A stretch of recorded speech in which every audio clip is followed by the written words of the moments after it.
Oh, there we are. Okay. We'll try to go through these quick. The first one I've come with in the past regard aircraft carriers requires the Comptroller General to conduct a comprehensive study of the fiscal and national security impacts of reducing the active aircraft carrier fleet by one carrier and report the findings to Congress.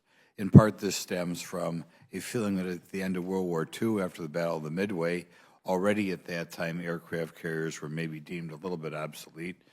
Since that time, we had a war games. Different people have told me that either a Swedish or French submarine sunk one of our carriers relatively quickly.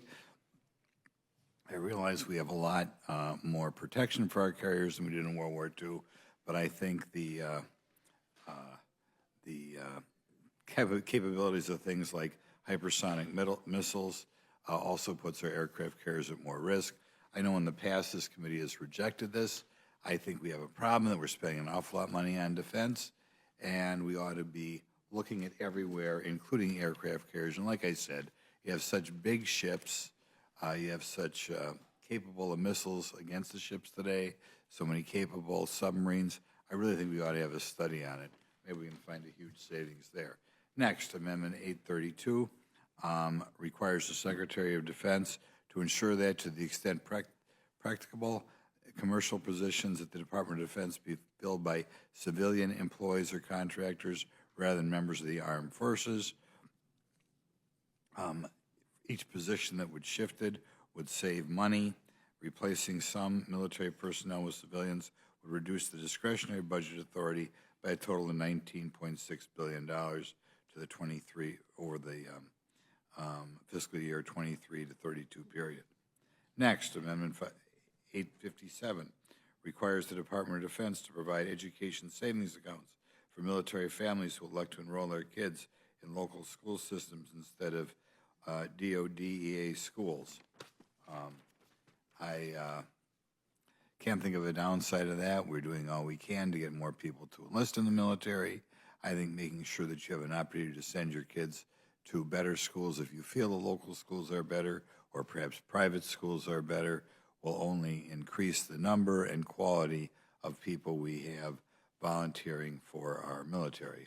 The DODEA system operates 53 schools in 7 states at a cost of about $23,000 per pupil, which is obviously entirely inappropriate. I think in Wisconsin, we're probably sitting around $13,000 per pupil.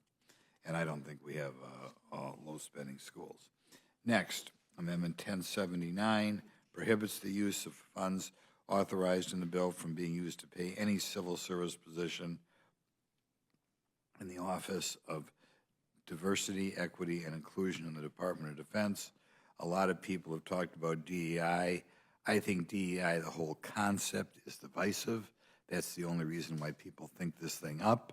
I think America's probably been, well, first of all, it starts with a ridiculous premise that people's opinions or what they have to contribute is determined by where their ancestors lived 1,000 years ago.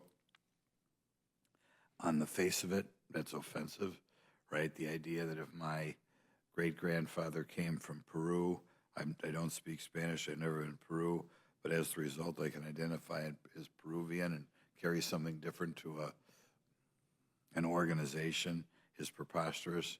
And of course, America has wildly successful people from all around the world in this country. Wealthiest ethnic group in America today is Indian Americans. Most who came here not even knowing the English language. So I mean, the concept that we have a racial problem in this country is a little bit preposterous. The only purpose for these bureaucrats that I can see is to create divisiveness by having people focus on people's where their DNA was 500 years ago. And next, 1079 prohibits the use of funds, next, 1538 requires the Secretary of Defense to submit a report to Congress detailing each foreign manufactured critical component procured by the Department of Defense under this act. I am worried that a significant number, maybe not the final product, but a significant number of components in American military procurement are produced in countries that maybe we couldn't count on in a pinch in the event we were at war. I think we should be aware of which components those are so that Congress can do what we can to encourage more of those components to be manufactured in the United States. There we are. I hope that wasn't too long. No, it's perfect.